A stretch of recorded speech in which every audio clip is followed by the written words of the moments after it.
Everyone, সবাই কেমন আছেন? আশা করি আল্লাহর মধ্যে সকলেই ভালো আছেন। সো আজকে আমাদের জন্য একটা স্পেশাল ডে, কারণ আজকে আমরা যাচ্ছি হচ্ছে কিশোরগঞ্জ, আর সাথে যাচ্ছে হচ্ছে আমার বন্ধু সাব্বির। সো অনেক ইন্সপায়ারেশন করেছে আমাকে ওখানে যাওয়ার জন্য। আর আমরা মূলত ওখানে যাচ্ছি হচ্ছে নৌকার সফরের মাধ্যমে। আমার সাথে ভাই, ব্রাদার, বড় ভাই, সিনিয়র ভাই সবাই কিন্তু যাচ্ছে আমাদের সাথে। সো আশা করি আপনাদের ভিডিওটা অনেক ভালো লাগবে, শেষ পর্যন্ত দেখবেন। ইনশাল্লাহ আপনাদেরকে অনেক কিছু দেখানোর চেষ্টা করবো। তো চলুন ভিডিওটি শুরু করা যায়।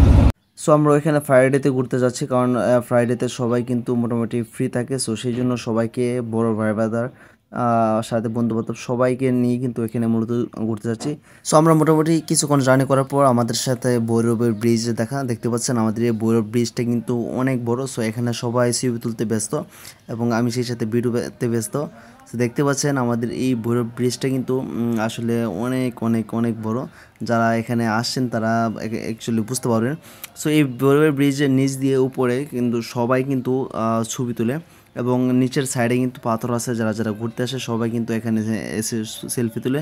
সো আমরা যেহেতু কিশোরগঞ্জ যাচ্ছি, সো সেহেতু সেটার নিচ দিয়ে মানে সেটাকে অতিক্রম করে অবশ্য আমাদের যেতে হচ্ছে। এবং আপনারা দেখতে পাচ্ছেন এই ভৈরবের ব্রিজটা কিন্তু দেখতে নিচ থেকে একদম অসাধারণ লাগতেছিল।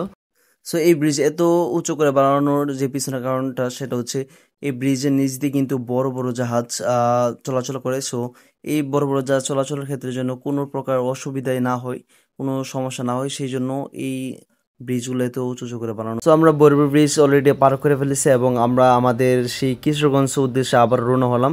এখান থেকে যেহেতু নাকি আরও 4 থেকে 5 ঘন্টা সময় নেবে। সো আমরা যার যার মতো আমরা খেলতেছিলাম, টাইম স্পেন্ড করতেছিলাম। সো দেখতে পাচ্ছেন আমাদের আশেপাশে যেই নদীটা, এটা কিন্তু মোটামুটি অনেক বড় নদী, অনেক প্রশস্ত।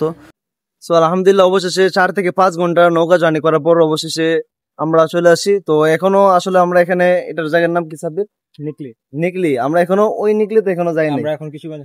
আমরা এখনো কিছুগঞ্জ হাওরে যাইনি, বাট ইনশাল্লাহ খুব শীঘ্রই চলে যাব।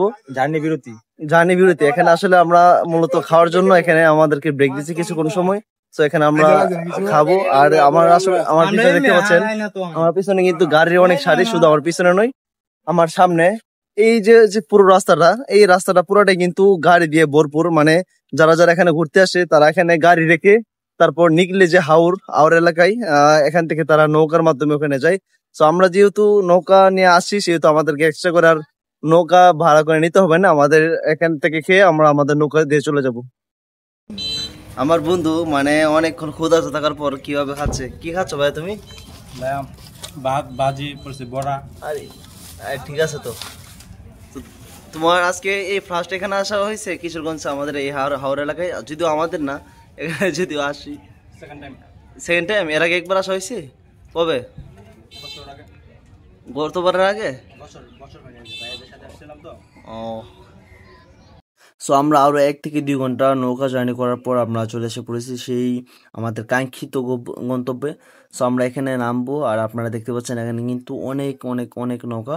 সো আমরা একটু তারপর এখান থেকে আমাদেরকে একটু গাড়ি জার্নি করে এখানে আসতে হচ্ছে। সো ওইটা আসলে দেখাতে পারলাম না, কারণ আমি যেখানে আসলে বসেছিলাম, সো ওইখানে আসলে ভিডিও করাটা অনেক কষ্টকর হয়েছিল।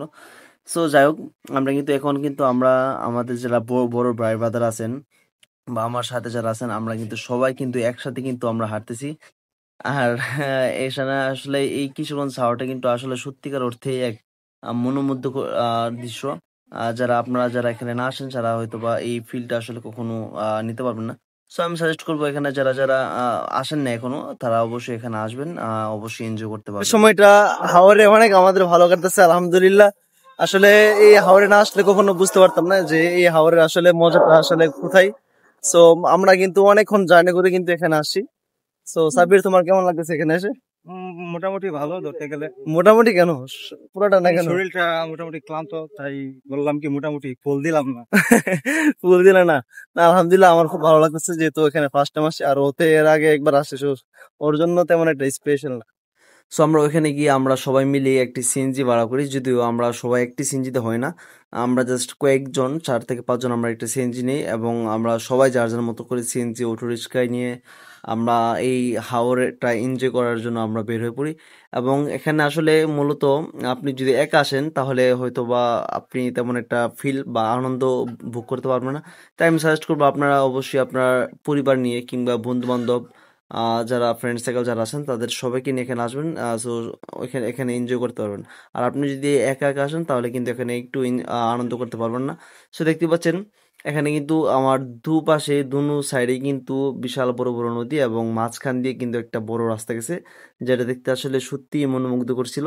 এবং এখানে কিন্তু প্রথম কিন্তু অনেক অনেক অনেক ভালো রং ছিল, বাট আস্তে আস্তে ধীরে ধীরে কিন্তু সেই রংগুলো উঠে যাচ্ছে। সো আমরা ওইখানে রাত্রে থেকে আমরা কিন্তু দিনের বেলা রওনা দিই, and আমি ঘুম থেকে উঠে দেখি সবাই গোসল করতেছে। সো সেই জন্য ভাবলাম যে আমাকেও আসলে গোসল করতে হবে। জানি না কখন নৌকা ছেড়েছে, কারণ ঘুমের ক্লান্তি আমি কখন ঘুমিয়ে গেছিলাম। এবং আমি কিন্তু এখানে মানে আমাদের নৌকার ছাদ থেকে কিন্তু আমি অনেকবার লাফ দিই, এবং শুধু আমি নই, আমার ফ্রেন্ড সার্কেল যারা আছে সবাই কিন্তু মোটামুটি অনেক লাফালাফি করে। এবং আমরা কিন্তু সবাই ওইখানে একটা এনজয় মুহূর্তে যার যার মতো সেলফি তুলি, সব কিছু করি। সো গাইস, আজকের এই ভিডিওটা পর্যন্তই। দেখা হচ্ছে পরবর্তী নতুন কোনো এক ব্লগে। আল্লাহ হাফেজ।